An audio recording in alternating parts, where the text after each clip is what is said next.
但係我哋 before dive into 呢啲嘅 workflow 之前咧，我哋可以睇一睇啲 fundamental 先。咁 fundamentals 嘅話咧，我哋可以 go through N8N 嘅一啲最基本嘅概念啦。OK， 咁我哋首先會講下咩 N8N 啦，咁同埋佢一啲核心嘅概念啦，包括咩叫節點啦，咩叫 API 啦，咩叫一啲嘅嵌套工作流啦 ，AI agent 啦等等。咁我哋都會 go through 一啲好緊要嘅 concept，先至同大家去親手去做一啲嘅 practice。咁等大家有個基礎嘅了解先。咁事不宜遲啦，咁我哋講一講咧咩叫 N8N。咁 N8N 咧，其實應該好多同學仔都聽過，或者之前上過我哋免費工作坊嘅同學仔都見過 N8N workflow 咧，大概一個咩樣？其實佢就係一個咧可以幫到你去 automate 一啲現實嘅 workflow 嘅一個自動化平台啦。咁入邊你可以去接駁好多唔同嘅工具啊 API， 咁令到佢一個全面嘅解決問題嘅方案嘅。咁喺 N8N 嚟講咧，佢主要有3種嘅核心嘅組件，咁包括我哋 workflow 啦，就係例如你喺畫面上面見到嘅呢一條嘅 sample workflow， 咁就係我哋咧嘗試喺透過 WhatsApp 可能接收咗一啲嘅 voice 啊，或者一啲 text 嘅 message 之後咧，咁我哋就可以去查閱，經過我哋 AI agent 咧去查閱我哋嘅 email 啦，或者我哋 calendar 嘅一啲 schedule 啊、appointment 啊等等。咁而完成咗之後，我哋就會透過翻個 WhatsApp 咧，就 send 翻個回覆俾我哋嘅客人啦。咁呢個咧就係我哋一個 sample workflow 啦，咁亦都係第一個最核心嘅組件啦。咁呢啲嘅 workflow 咧，其實佢中間都係由一啲嘅節點咧去連接起嚟嘅。咁所以你會見到咧一個一個呢啲我哋叫 node 中文叫節點嘅一啲組件咧，就會形成咗成個工作流嘅架構啦。咁呢啲節點咧，我一陣都會咧逐個去砌佢出嚟嘅。咁而佢哋呢啲節點之間嘅連接咧，我哋叫 connection 啦。咁就係將咧上一個節點嘅 output 嘅輸出，就連接到去下一個節點嘅 input， 即係輸入啦。咁其實學葉問師傅話齋咧，其實所有嘢都係一出一入嘅啫。OK， 咁所以一出一入咧，其實我哋就形成咗每一個節點之間嘅連接，繼而咧就形成咗成個 workflow 嘅一個架構啦。咁節點咧，其實就好似我哋頭先咁講啦，你一部榨汁機先算啦，你擺個橙入去或者擺個蘋果入去咧，咁榨完之後做咗榨汁呢個動作咧，佢就會俾一啲新鮮嘅果汁嚟。咁所以其實個概念同現實咧係可以相呼應到，係一個其實好簡單嘅一個概念嚟嘅啫。咁只不過點解呢啲人會覺得咁複雜啊？咁係因為佢後邊再牽涉咗好多一啲可能 API 啊、AI agent 啊等等嘅一啲概念。咁其實我哋只要理解埋佢咧，其實對你成個 N8N 嘅 workflow 理解咧就會一目了然嘅。咁我哋可以睇下節點嘅兩大類型啦。OK， 咁第一個最大類型咧就係 trigger 啦。咁 trigger 咧其實呢度見到咧，我哋通常咧就係叫做工作流程嘅起點啊。咁頭先大家都見到啦，嗱，呢個 Google Drive 咧就有個 trigger 呢個字喺後邊啦。咁即係意思咧就係話佢係成個工作流嘅起點，係由佢咧去觸發嗰個事件咧，繼而令到之後嘅節點去運行嘅。係啦，咁舉個好簡單嘅例啦，就係話例如我一個工作流咧就係負責去幫我咧去處理一啲嘅郵件可能去寫一啲 summary。咁send 俾我，咁但係個前設咧就係話佢要收到咧，可能足夠嘅郵件，可能收夠10封或者每一朝嘅10點，咁佢就會將咧我之前嗰日嘅 email 咧就 summarize， 跟住寫成一個嘅 email digest 咧就 send 俾我。咁所以咧呢一個嘅收到 email 啊，或者去到幾多點啊，呢一啲咧就係所謂嘅一啲 trigger 啦。咁而第二種最常見嘅節點咧就係動作節點，就真係負責去做嘢嘅節點啦。就好似頭先咁講，我哋去 take 一啲 action 係嘛，利用前面嘅 input 係嘛，我哋再去產生一啲 output 出嚟。嗱，咁我哋 trigger 咧都有分幾種嘅。咁我哋最常見嘅就係手動嘅 trigger 啦。OK， 咁舉個好簡單嘅類比就好似大家屋企可能唔知有冇工人姐姐啦。OK， 工人姐姐咧其實通常最簡單嘅工作咧你唔同佢講咧，可能佢都未必識做嘅。咁所以咧可能就會話阿 Mary 可唔可以幫我咧拖咗笪地佢咁樣咁呢個咧我哋叫手動觸發。OK， 就係你要親口同佢講，去吩咐佢做咧，佢先要識得做嘅。咁但係聰明呢個工人會點啊？聰明呢個工人可能就會話其實阿 Sir 你唔需要次次都同我講你同我講定咧每一日可能幾多點去洗地係嘛，去洗衫，咁我識做啦。咁呢個我哋叫做第二種嘅觸發，就係定時觸發可能每朝10點或者每個晏晝嘅5點就要湊放學咁等等呢啲。咁再聰明啲嘅工人姐姐會點咧？就係有時可能洗衫啦，你未必真係有衫要洗噶嘛，係嘛？我真係固定10點鐘去 check 嗰個laundry bag 係咪真係有衫要洗咧？咁冇係咪都要照洗咧？咁唔係噶嘛。咁所以咧另一種觸發就係話，我可以見到個 laundry bag 入邊真係有污糟衫啦，我就先至去洗。咁呢個咧就叫應用程式嘅觸發，就好似頭先我哋見到 Google Drive 嗰個觸發，就係有 file 嘅時候，我哋先至去做嘢。咁最後一種咧就係 webhook 觸發。咁呢一個觸發咧，睇字面咧就好似複雜，其實咧都係好簡單嘅一個類比就可以解釋到。就好似咧我哋將個工人姐姐外判outsource 咗出去俾所有人去公家去用，咁就係將工人姐姐嘅電話號碼 share 俾全世界，然後全世界可以透過呢個電話號碼打俾你工人姐姐，然後就話喂阿 Mary 幫我洗衫啊咁樣。OK， 咁呢個咧其實就係 webhook 觸發，咁就係只要有一個地址或者有一個 number 俾佢啦，咁所有人都可以去用阿 Mary 姐姐啦。OK， 咁而 webhook 觸發咧，通常係適用於一啲比較複雜嘅情況嘅。咁因為其實大部分嘅工具我哋已經有現成嘅一啲觸發咧，例如話 Google Drive 啊、WhatsApp 啊、Gmail 啊等等，呢啲係唔需要我哋特登去標一個webhook 嘅觸發就已經可以做到。咁當然如果有時候你自己可能有一啲嘅 custom 嘅 app 係需要去做一啲嘢，可能你收咗錢之後要去觸發你個 app 去做一啲可能解鎖 membership 嘅一啲功能嘅，咁呢啲就可能需要用到 webhook 嘅呢一個觸發器啦。咁但係除此之外咧，我哋基本上咧最常見咧都係不外乎咧手動觸發啦，同埋應用程式觸發嘅。咁繼而咧就係定時觸發啦。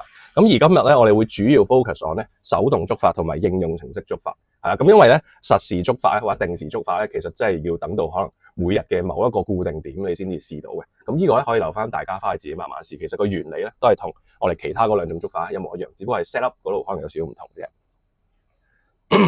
咁呢一個咧就係一個例子啦。我哋見到係有個 WhatsApp 嘅 trigger，咁我哋可能收到某啲嘅 message 之後咧，就可以做一啲嘅分流啦，然後做一啲嘅 condition checking 啦，然後就再去咧做後續嘅工作啦。咁嗱，呢度一個好緊要嘅概念咧，就係咩 API。咁你嘅理解咧，其實就似咧我哋呢一幅圖所講啦。嗱，咁唔好睇呢幅圖好似好複雜咁，其實咧幾句就可以解釋到啦。嗱，你見到呢幅圖有3個 component 啦，分別係前端同埋後端，仲有 database 啦。咁我哋其實唔需要理後端做啲咩，我哋需要理前端做啲咩得㗎啦。前端咧就係頭先 Jimmy 所講咧，可能你有個界面啦，或者你嘅 mobile app 啦，或者你嘅 website 啦等等。咁其實佢點樣去攞 data 咧？從個後端嗰度就係透過中間呢一個叫 REST API。咁當然 API 有好多種啦，咁 REST API 係其中一種。咁其實 API 就係一種嘅制式俾我哋去咧攞 data 翻嚟嘅一種方法啦。OK，咁我哋其實如果要舉個好簡單嘅例啊。咁好多人咧就中意用即係餐廳嘅例子啦，即係好似我哋嘅樓面就係我哋嘅 front end，咁我哋服務生咧就係個 API， 咁然之後咧服務生就透過係嘛個 menu， 然後我哋同佢點菜係嘛，咁跟住咧佢哋可以同個廚房講個客人點咗啲咩啦。咁呢個係其中一個例子啦。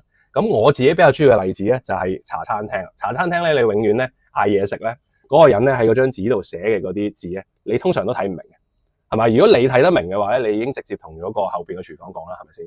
咁所以好多時咧，呢啲鬼畫符啦，所謂嘅，其實係嗰個樓面嘅侍應咧，佢先至識得寫去俾後端嘅廚房去做嘅。咁所以咧，呢一個嘅鬼畫符咧，其實就係嗰個 API 啦。咁呢個 API 咧，一般係唔係俾 client 去直接接觸用嘅，而係俾個樓面嘅侍應咧同廚房去溝通用嘅。OK，咁我哋一陣咧就會即係直接咧睇一睇究竟乜嘢叫 API。OK，咁我哋其實有個好簡單嘅例子。咁呢一度咧，如果你撳入去啦。大家見唔見到有一堆嘅 data 喺度？咁其實呢一個咁樣嘅 URL 咧，而家係一個最簡單嘅 API 去獲取一啲嘅產品嘅資訊。咁當然呢啲係一啲模擬嘅產品嘅資訊啦。咁但係其實咧，你所睇到嘅 website 啊、mobile app 啊，其實後邊都只係透過呢一啲嘅 URL 去攞一啲嘅資料翻嚟，透過個版面或者界面去呈現俾你睇。咁所以其實萬變不離其宗，講到最後咧，都係一條 URL 喺度做緊嘢嘅啫。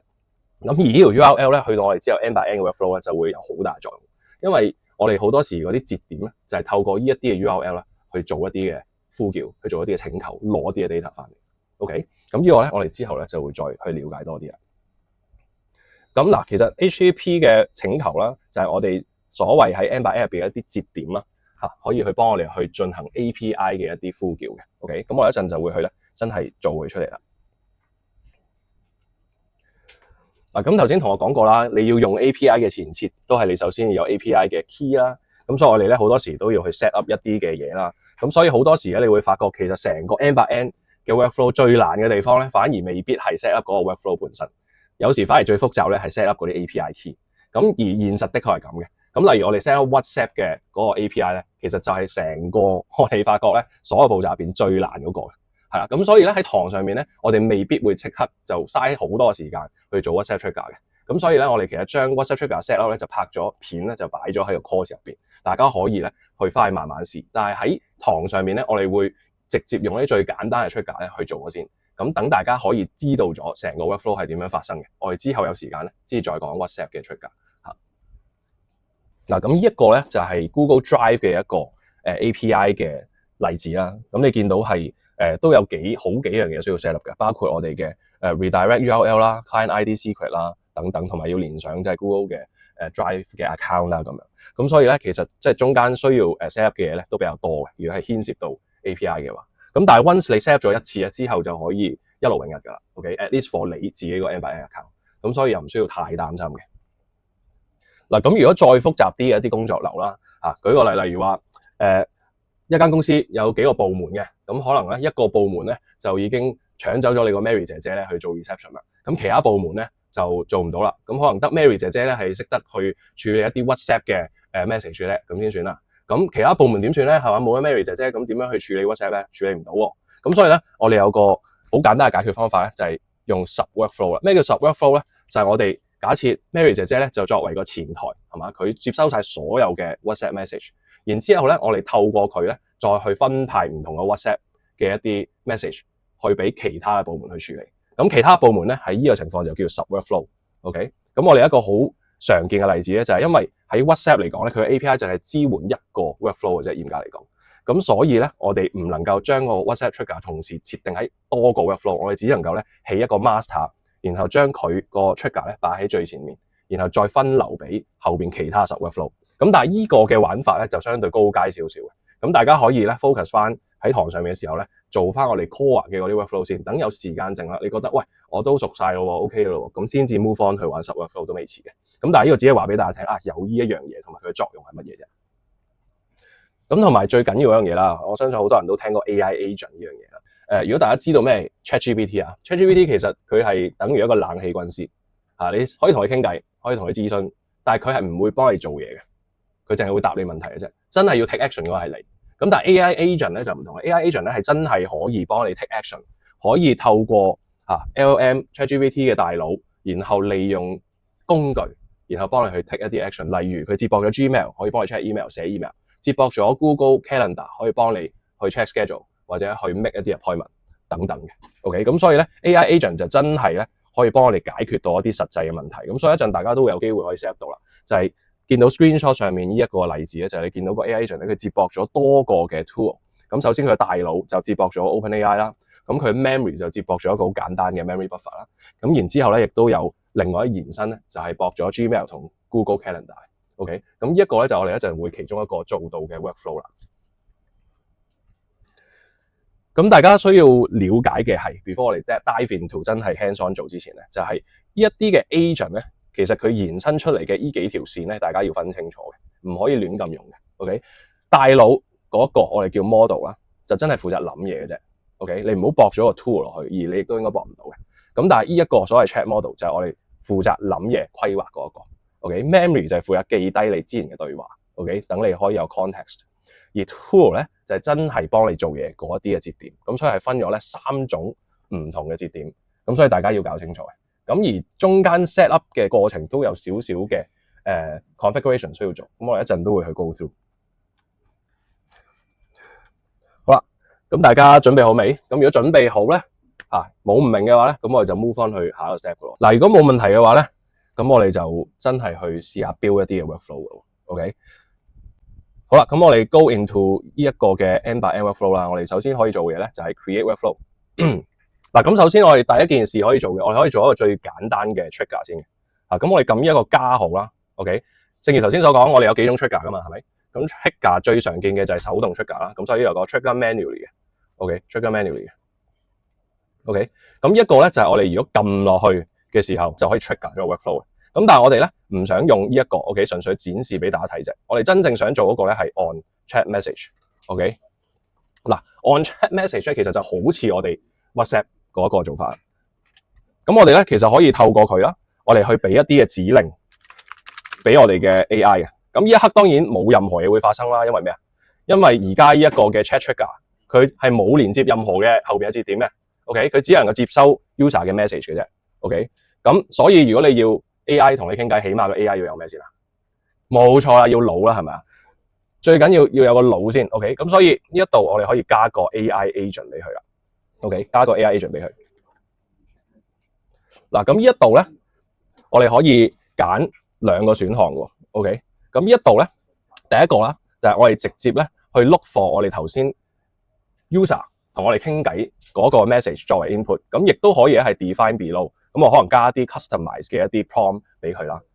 咁呢一度咧，我哋假設我想用一個 customize 嘅，咁可以點做咧？其實我哋只需要咧將 chat 嗰度嘅 message 咧拖過嚟，直接拖過嚟，咁佢就已經會用一啲代碼嘅形式咧去話俾個 AI 聽，哦，原來你想講 Hi how are you， 就用呢一個嘅變量咧，就作為一個 prompt 咧，係話俾呢個 AI agent 聽去做一啲嘅嘢嘅。OK， 咁但係我哋呢一度咧，我哋暫時咧就做到咁多先咯。OK， 真正要駁個大腦嘅，其實係邊個部分啊？記唔記得係 chat model 呢一個位嘛？係嘛？咁所以我哋要駁個大腦，我哋想駁嗱，例如我哋最常見嘅，我哋駁個 Gemini 先講啦，好冇？嗱 Gemini 嘅話咧，我哋其實需要做嘅嘢咧，就包括要 set up 嗰個嘅 API key 啦。咁但係如果同學仔咧自己已經 set up 咗 Google Gemini 嘅 API key 咧，可以真係試下已經可以同佢傾偈啦。咁理應咧係會 work 嘅，因為佢已經駁咗個大腦啊。咁如果你想佢記得你嘅對話咧，咁呢個 memory 咧你揀 simple memory， 咁佢就會咧記得你嘅對話噶啦。咁呢一度咧係 set 翻佢記得幾多個對話。OK， 呢度係5嘅話就係前5個對話。OK， 咁呢一度咧你亦都可以 set 係以邊一個嘅變量作為佢嗰個嘅 section key。section key 咧即係話佢要記得你嘅對話都要有個 label 俾佢先得㗎。OK， 咁一般我哋可能就叫用嗰個 chat 嘅一個 section key 嚟到去做啦，咁樣係啦。咁但係由於而家佢都 load 得幾耐啊，等我試下重新整理翻先。好啦，咁等我再試下。嗱，咁今次咧就 OK 啦。頭先可能佢未 refresh 咧就會 stuck 咗。咁但係而家咧，我再 refresh 咗之後咧，同佢傾偈咧，大家見到啦，佢真係轉咗下個大腦，跟住就答咗我啦。OK， 咁我即管睇下佢係咪真嘅 Gemini 先啦。咁我問下 Who are you 啊？睇下佢係咪真係答我係 Gemini 先。OK， 咁應該係啦。嗱，佢話我係一個大型嘅語言模型，係嘛？我係 Google 訓練出嚟嘅。OK， 咁其實如果做到呢一步咧，你已經成功咗大半啦，即係代表你個 workflow 已經有 AI 嘅大腦運轉緊㗎啦。